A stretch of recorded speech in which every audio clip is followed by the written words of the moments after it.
Hello and welcome. My name is Amber Hansen. I'm a librarian here at Allen County Public Library, and this evening I'm here to talk with you about dark tourism. This presentation is meant to be a brief whirlwind tour. We don't have time to talk about everything along the way, but I've prepared for you a bit of background about the subject, some national and regional examples of these types of sites, and then a quick overview of some local points of interest. It's not a complete listing of relevant sites, just a quick introduction and discussion. Before I get any deeper into this, though, I would like to issue some disclaimers. So tonight we are going to be talking about brutal crimes. That includes murder, rape, and sometimes those stories involve children. I ask that at any point, if you feel the need to step out, please just go ahead and do so. I promise you are not going to hurt my feelings. I want you guys to take care of yourselves first and foremost. Also, as someone who's been leading a true crime discussion group here at ACPL for the last 3 years, I feel the need to definitively tell you that being into true crime or wanting to know where things happened or being interested in the gory details, none of those things make you a bad person. So human beings are curious. We have a tendency to run toward screams. We want to be helpful when possible. We want to instill cautionary tales into our children. We want to change our own behavior to avoid similar fates when possible. We also want to understand our own mortality and our shared history. From public executions to wrecks on the highway, we want to know what's happened and we want to spread news accordingly. We want to learn the stories and to share them. What I would like us all to avoid doing, however, is anything that would come across as disrespectful to the friends and families of those that have experienced these unfortunate incidents. In my book, that would include trespassing, contacting friends and families in order to ask about the gory details of the crime, and also potentially turning a personal profit from those stories. The things I'm going to be talking to you about tonight are not urban legends. They are not fairy tale folklore things. They are real things that happen to real people. So because of that, I think that they're owed a little bit of respect in this, to say the very least. And additionally, morality is a spectrum. We all understand that, but I ask that you try to act as empathetically as possible in what time you have on this earth. So, moving along, I would like to tell you about how I came to be the one giving this presentation tonight, and also about the origins of where this presentation came from. So in 2019, I was in grad school working on my master's in library and information sciences, and I was tasked with creating an annotated bibliography. And an annotated bibliography is kind of a vetted listing of sources related to a certain topic. And because it was leading into October at the time, I had spooky festivities on the mind. I was thinking about, like maybe driving around, seeing the fall foliage. I knew that a trip to Salem, Massachusetts was going to be out of the question as a poor grad student, and additionally, just having a very busy life. And so I was thinking maybe it would be fun and also informative to create the resource that I wanted to see in the world myself, which was a listing of local historic sites that would be of interest and also seasonally appropriate to explore. So I created this LibGuide, and I know that the projector might not be able to pick up those details right now, but the LibGuide is a website that you'll sometimes see on library pages that acts as a kind of source, and it'll typically be like a how to use this database type thing. But I turned this one into a big interactive annotated bibliography, and I called it Hoosier Dark Tourism. So the annotated bibliography that I built was focusing on sites of interest throughout the state that essentially focused on sites of death and tragedy.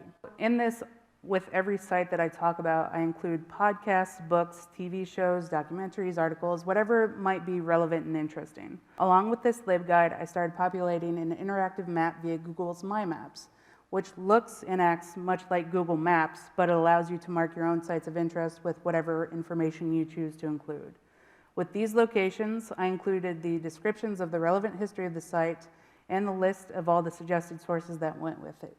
Essentially, I included almost everything the LibGuide had to offer right there on the map. Then 2020 hit. All travel kind of came to a halt. I returned my focus to just getting through grad school and surviving.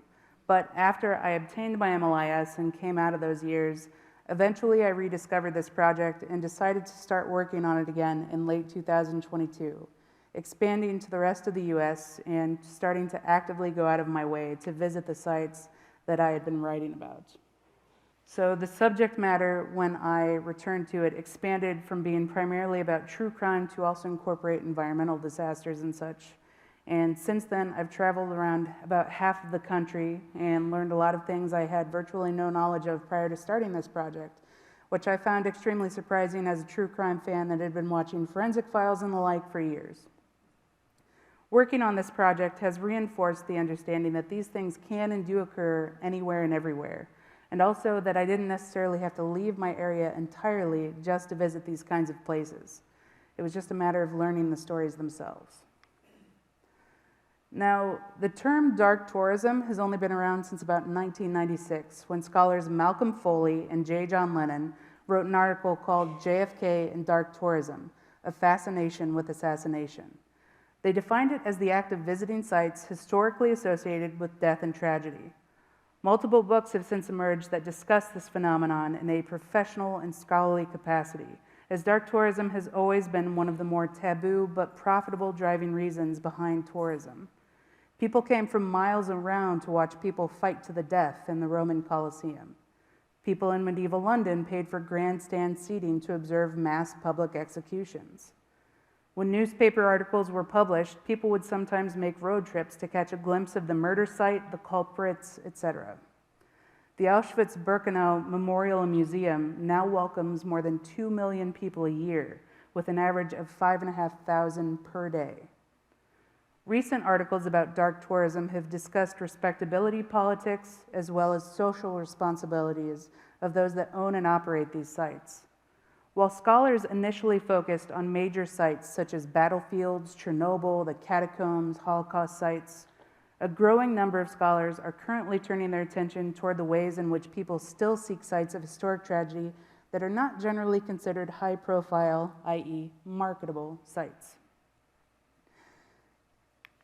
In 2008, my first personal exposure to such a site tour was while I was studying abroad in London. On top of taking day trips to sites that had nothing to do with what I was studying, such as Golders Green Crematorium and Highgate Cemetery, I made my way to Whitechapel with the specific intention of taking a Jack the Ripper walking tour, which ended at the pub that his victims frequented, the 10 Bells. In 2018, the general public got a taste of this phenomenon when the host of the Netflix series Dark Tourist took the infamous Jeffrey Dahmer walking tour in Milwaukee, Wisconsin. While the series itself was mostly an exploitative wreck, it emphasized the fact that such tours were available. The company responsible for the ongoing walking tour experience proudly mentions this exposure on its booking site, claiming that in its selection, Netflix ranked it as one of the most unique adventure tours in the world. While Dahmer was initially arrested in 1991, his crimes have remained consistently discussed in the decades since, with 3 full-length films, including an adaptation of Durf Backdurf's graphic novel, My Friend Dahmer, which detailed the author's experience in having gone to high school with Dahmer. The most recent resurgence of interest was in 2022 after the release of Dahmer Monster, the Jeffrey Dahmer story on Netflix.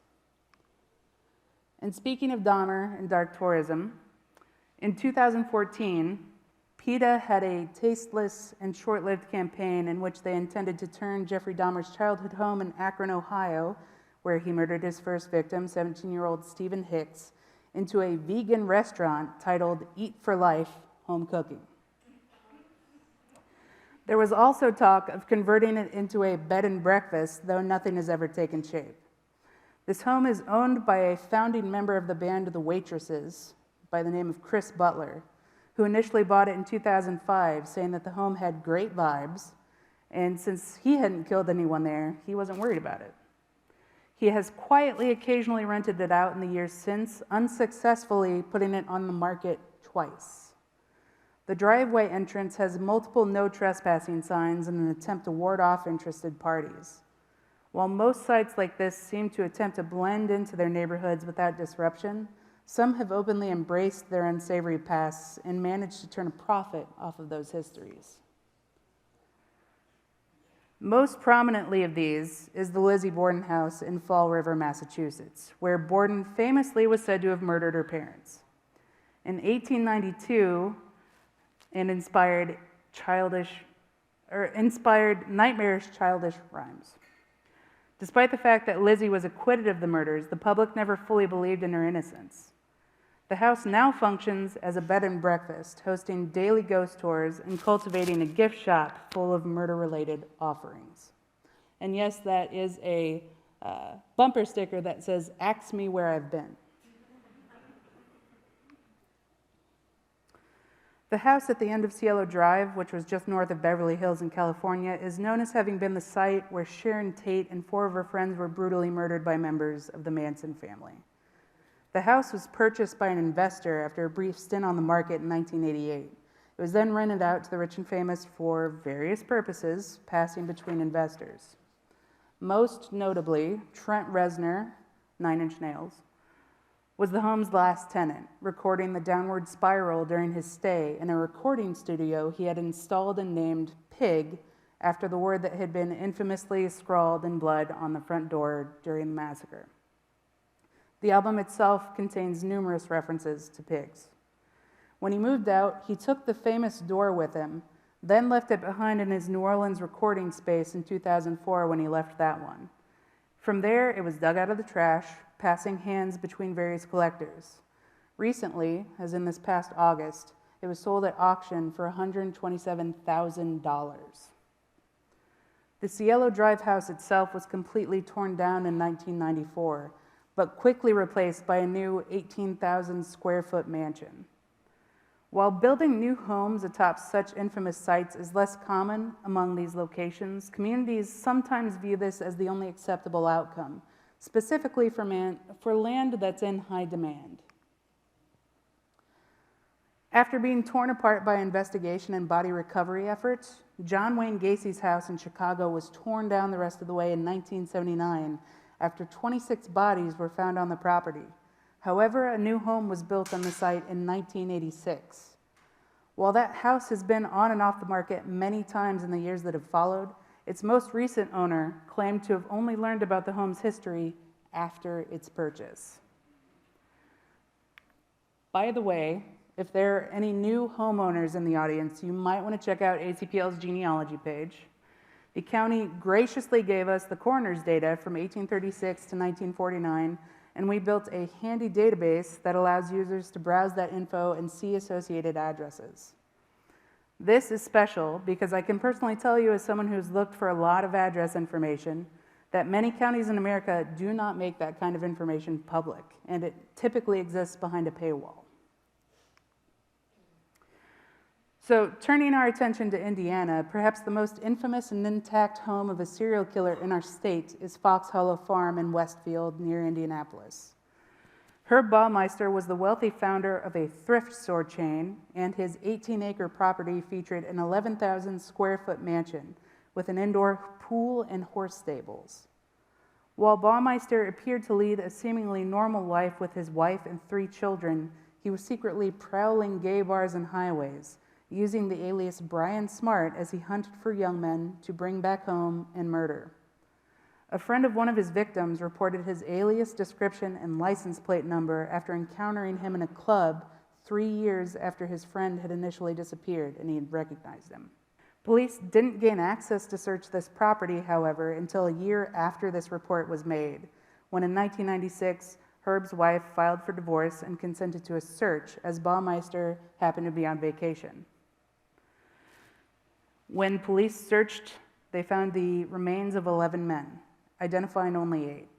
Baumeister had burnt, shattered, and spread the bones of his victims over his property, at the time creating more than 5,000 fragments that were recovered in the initial search. He then fled to Canada and completed what was said to have been a somewhat ritualistic suicide.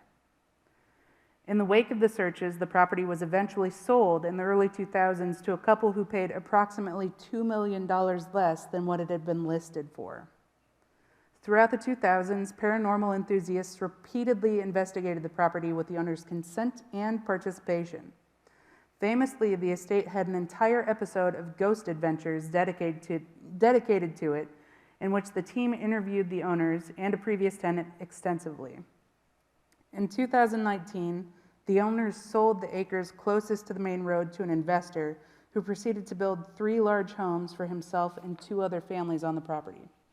As of 2023, the most recent development was the installation of a gate at the mouth of the property, preventing future morbid visitors from getting anywhere near Fox Hollow Farm ever again.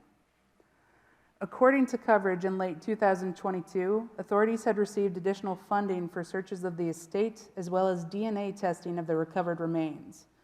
As of yesterday, as in October 17, 2023, a man that had been missing for the past 30 years was finally identified through that funding.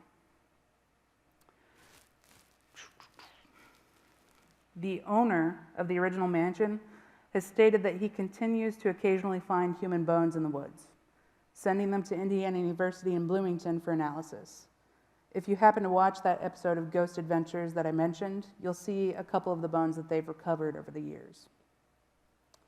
An interesting tidbit about unidentified human remains, specifically in the state of Indiana.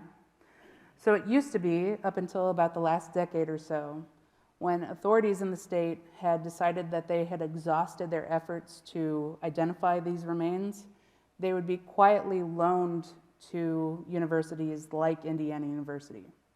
And in 2009, when I was doing my undergrad program at Indiana University in Bloomington, I had the honor and privilege of working with these remains, and I think of that experience frequently. However, ethically, of course, it came into question in recent decades, specifically because the origin point of those bones couldn't be proven. And specifically because they became concerned about what so much handling would end up doing to the viable DNA that could be extracted from the bones. And while DNA has come a long way in recent years and it's become invaluable when it comes to identifying unidentified human remains, that process and the allocation of that resource and time is fully reliant on living advocates. So another infamous serial killer in Indiana had unidentified human remains related to her victims that were handled eventually in what I would call a very uncommon way. So Belle Gunness of LaPorte functioned as a kind of black widow, luring prospective husbands and travelers to her farm via advertisements, only to then murder and dispose of their bodies on site. She collected insurance claims and drained their bank accounts. In 1908, her farmhouse burned to the ground, and in its ruins, investigators found a headless woman's body, which was believed to be her, and the bodies of her 3 children. Shortly after, authorities then unearthed the partial remains of at least 11 other people. Today, while the original site of the Gunness farm is inaccessible to visitors, the LaPorte Historical Society Museum has an entire in-depth exhibit about the crimes, which not only features a portion of one of the buildings that originally stood on the farm and that creepy Belle Gunness mannequin. The place is absolutely chock full of very strange mannequins. It also contains one of the unidentified victims' skulls. While the museum exhibits about serial killers that you might be able to find in the world are very uncommon to come across in themselves, the public display of their victims remains even more so. The closest that I could give you in terms of anything remotely similar to that would be in the Cleveland Police Museum, where there is a permanent exhibit discussing the unsolved Kingsbury Run murders of 1935 to 1938. In that exhibit, the death masks of some of the unidentified victims are displayed. At the time, the death masks were considered the best likeness devices that authorities could display to the public in the hopes of identifying the victims, showcasing their real hair and essentially magnifying the details of their faces. Despite the thousands of people that chose to parade past these masks, however, not all of the victims were identified. As with the open display of victims of violent crime, the preservation of problematic homes is uncommon, with many less affluent neighborhoods tending to prefer excising their demons through demolition and arson. The majority of serial killers don't tend to come from wealthy backgrounds and live in valuable homes that might survive the stigma of what their walls had once seen. And these communities see the permanent destruction of these properties as a way of protecting themselves from the curious masses.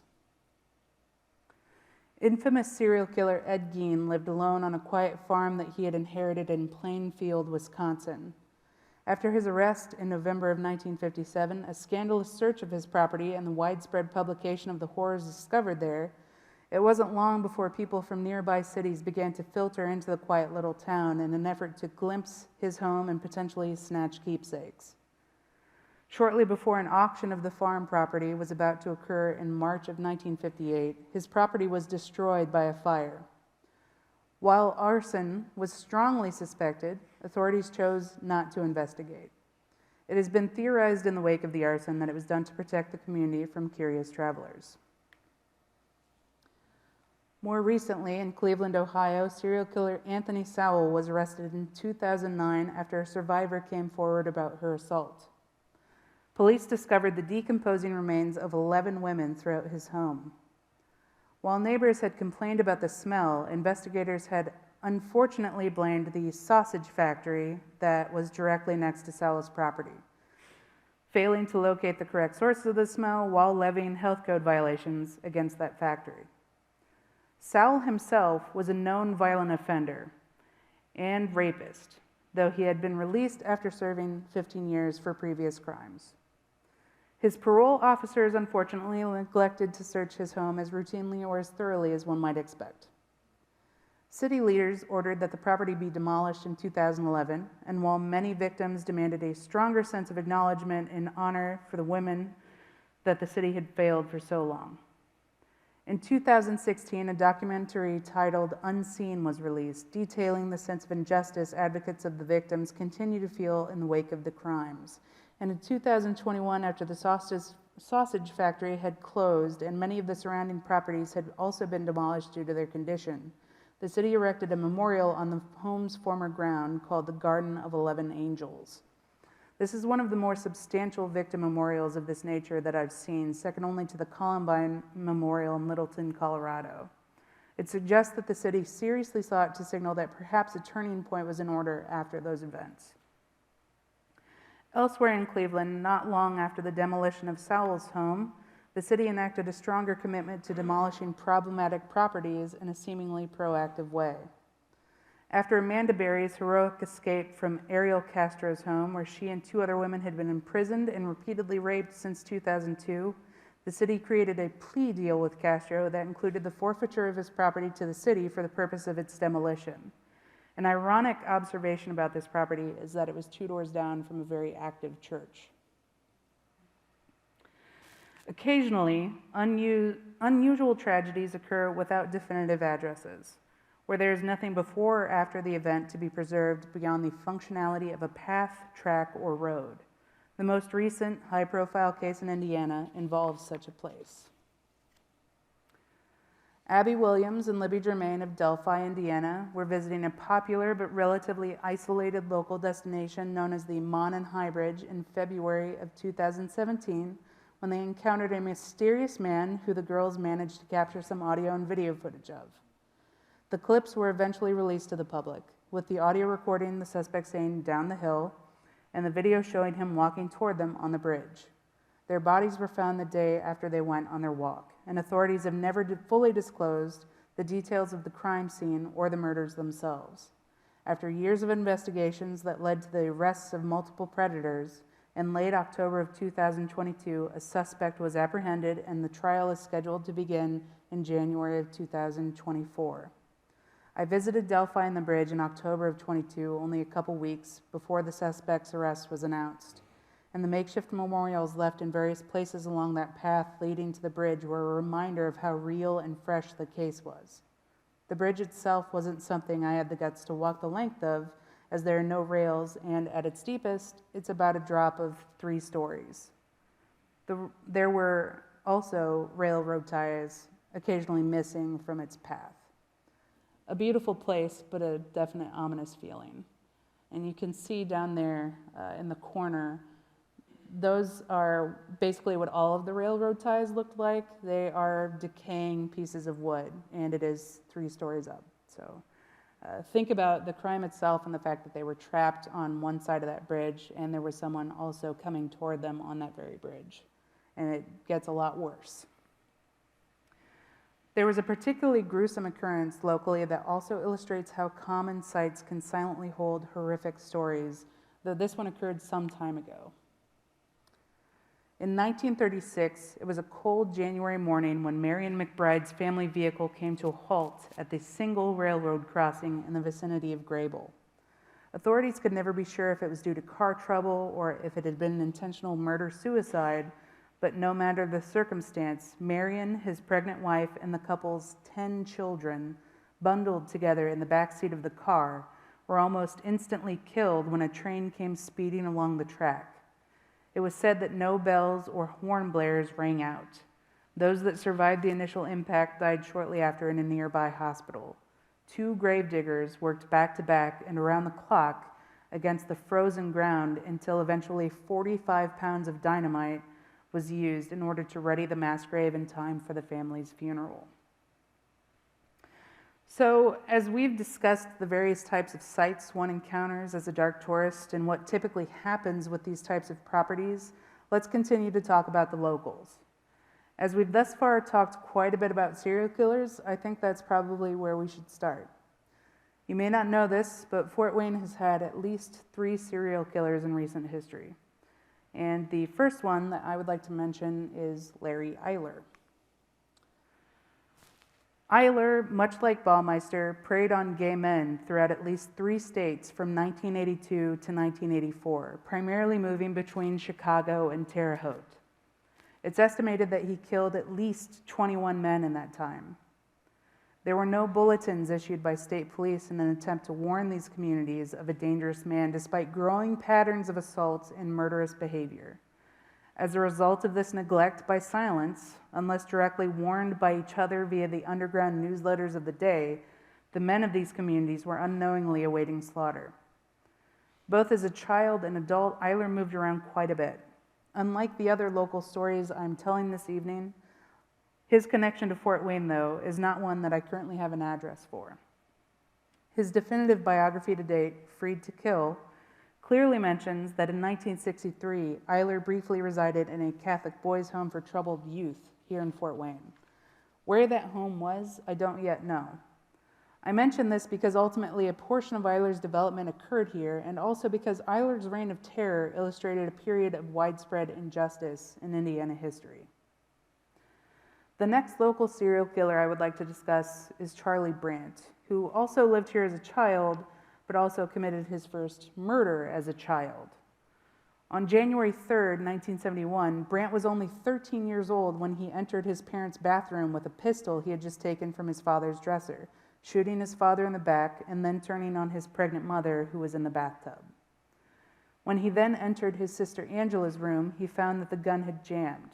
An altercation ensued, and his sister stated that Charlie seemingly awoke from a trance, confused about what had just happened.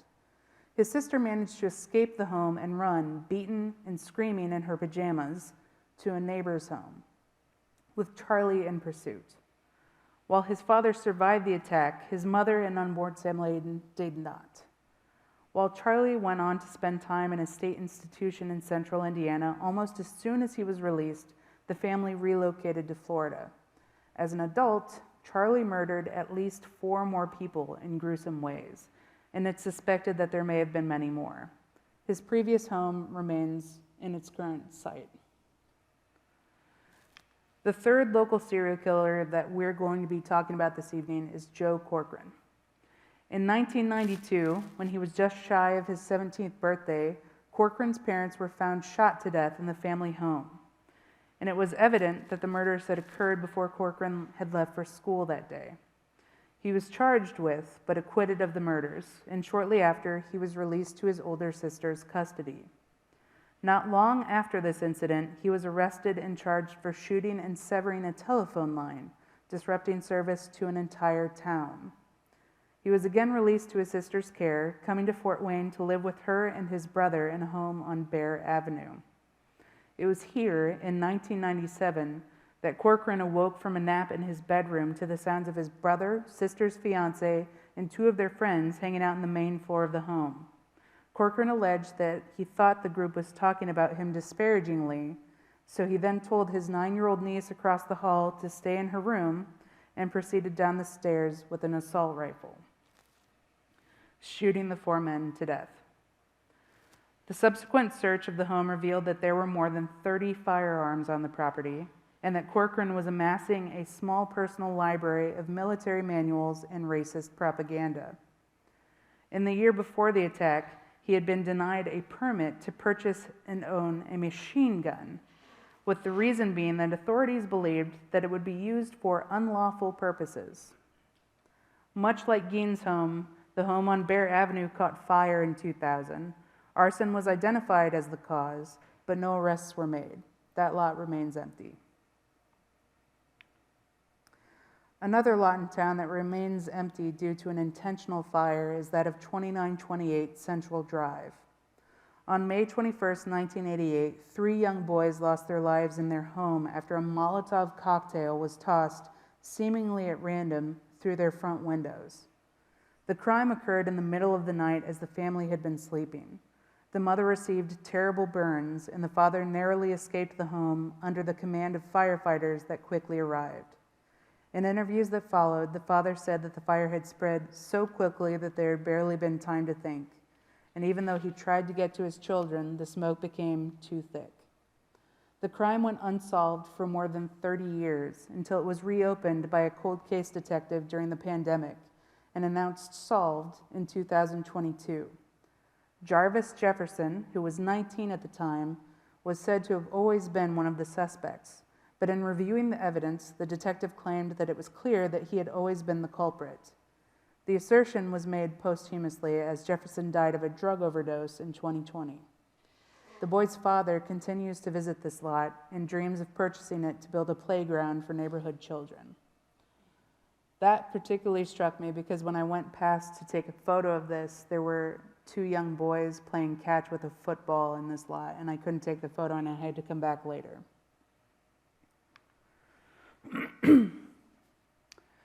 The worst unintentional fire in Fort Wayne's recorded history, by the way, occurred at 803 Calhoun Street in May of 1908, when the 4-story Aveline House, which was the city's largest hotel at the time, burned to the ground. The fire was said to have begun in one of the elevator shafts, which caught fire, causing desperate guests to attempt to jump to safety. That fire claimed 11 lives. And in the photo on the bottom there, you can see the courthouse just beyond that. It's at the corner of Berry and Calhoun.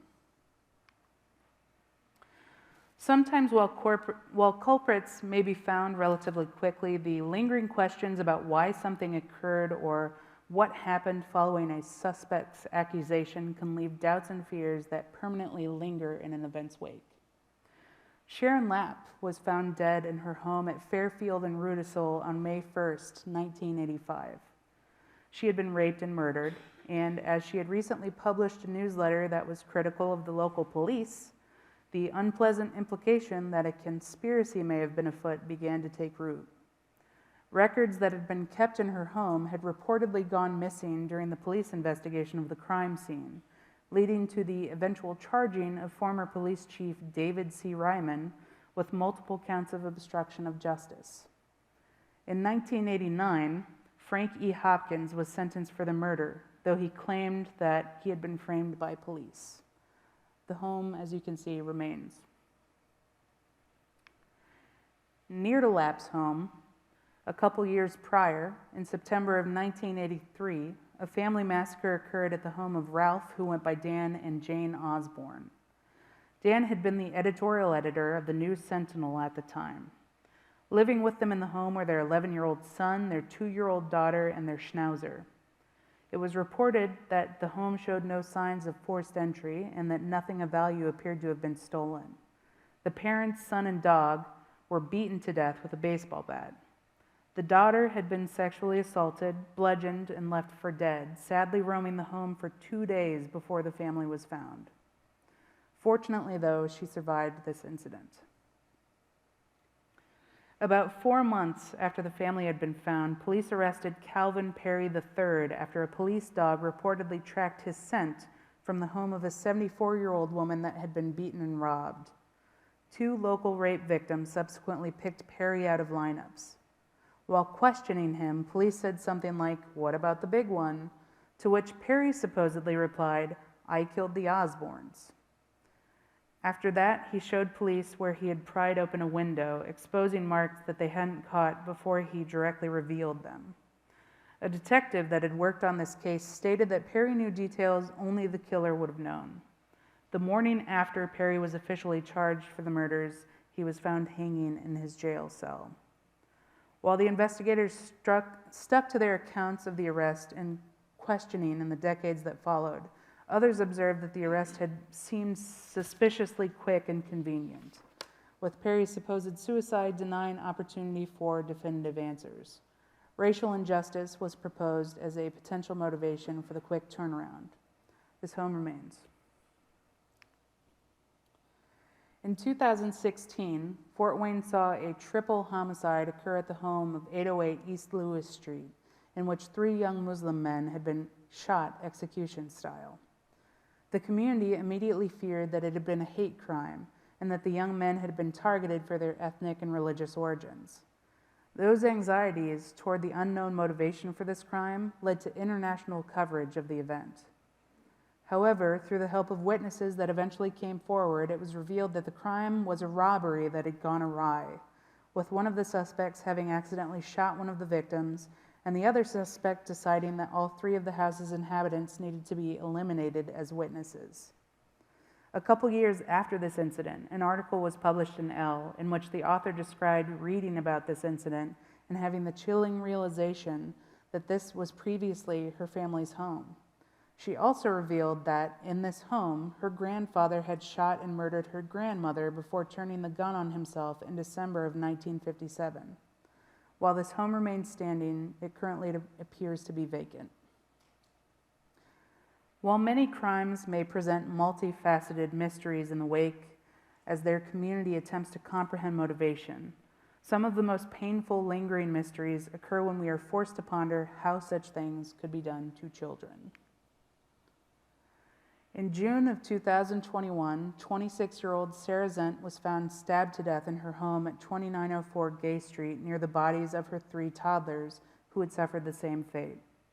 It was quickly established that her boyfriend, 21-year-old Cohen Hans Barron, had committed the crime before stealing Zent's vehicle and fleeing to Lafayette. His motive for the crime and its brutality remains unclear, though his defense established that he had grappled with diagnosed mental health issues since he was 12. He was sentenced in May of 2022 to life without parole. This house remains.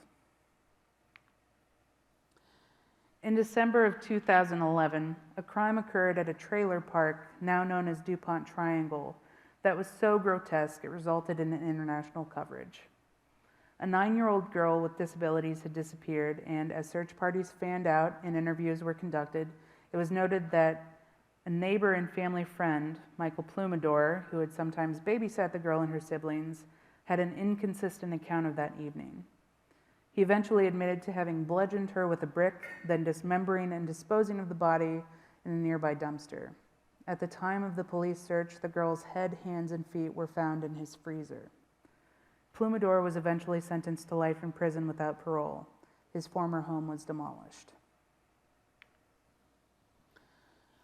Arguably, the most infamous crime to have ever been recorded in Allen County also occurred in a trailer park, though that aspect of it wasn't discovered until 30 years had passed. In April of 1988, 8-year-old April Tinsley was walking home when she was abducted. She was found raped and murdered 3 days after her disappearance. Approximately 20 miles away in a Spencerville ditch. While the crime horrified the city and citizens formed task forces, no suspects were identified at the time. 2 years later, scrawled in crayon on the side of a barn near Schwartz Road and 37, the message, "I kill 8-year-old April Tisley, I will kill again," was found. While there were few developments in the years that followed, again in 2004, the killer issued taunts and threats. In similar handwriting to the barn message, 4 notes left in baggies with used condoms and nude photographs had been found at homes in which little girls resided. The DNA was a match to April's murderer. The FBI came to assist, but again, no further information was found. In 2018, this became one of the first unsolved cases in America to be solved through the use of familial DNA databases, as the killer's DNA sample quickly narrowed the list of suspects to being one of 2 brothers. John D. Miller of Grable, who lived in the same trailer for over 30 years, was identified after police found and tested used condoms recovered from his trash. Once he was arrested that July and asked if he knew why he was being questioned, he answered, unprompted, "April Tinsley." He then confessed to having assaulted and murdered her in his trailer. He was sentenced to 80 years in prison. My family and I lived only blocks from where the Tinsley abduction occurred. Growing up, her story haunted me, as did the knowledge that her murderer was a very real remaining threat to my neighborhood and the greater Fort Wayne community. While the site I recommend visiting in relation to this case is April's Garden, which was created in 2015 to both offer her a public memorial and raise awareness for her then unsolved case, the spatial impact of that crime on the surrounding community was not fully quarantined to a single site, particularly because of the taunts that had followed. Ultimately, I feel that this case in particular inspired my eventual interest in studying dark tourism and the desire to acknowledge the associated locations. While the famous My Favorite Murder podcast hosts Karen Kilgariff and Georgia Hardstark popularized the idea that true crime fans tend to have a hometown story that propels them toward their fascination in the genre, I can attest that this was certainly true of me. As the cloud of fear this case inspired has slowly lifted from the community, I can't help but acknowledge the countless others, past, present, and future, that quietly and dramatically inform the communities in which they exist. While stories of this nature do not fully define their communities, they are undeniable facets of their identities. While the stories I have told you this evening are by no means the only stories of our community, the state, or the country, they illustrate the wounds of trauma, injustice, and unknowable darkness that lurks within us. Regardless of how these sites are handled in the wake of these events, the rest of the community must continue to function and carry on with the business of life. While people may continue to feel uncomfortable towards spaces where deaths have occurred, it remains an inevitability, no matter the form in which it is met. While people individually respond in different ways to talk of death and tragedy, the trajectory of public and personal safety efforts tends to evolve with time and societal experience. As you see in this final slide, after the Delphi murders, these signs were placed prominently along the trail. While people might bemoan the necessity of personal safety practices and devices on trails, for example, they are better prepared for a broad variety of accidents.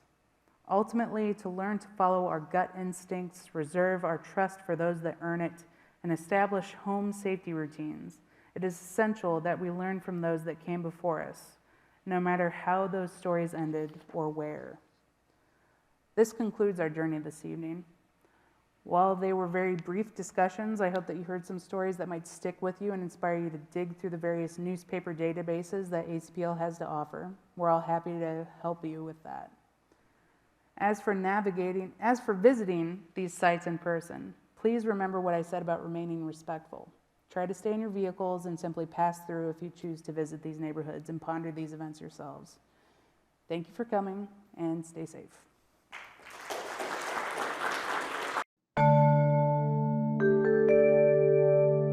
Production facilities provided by Access Fort Wayne.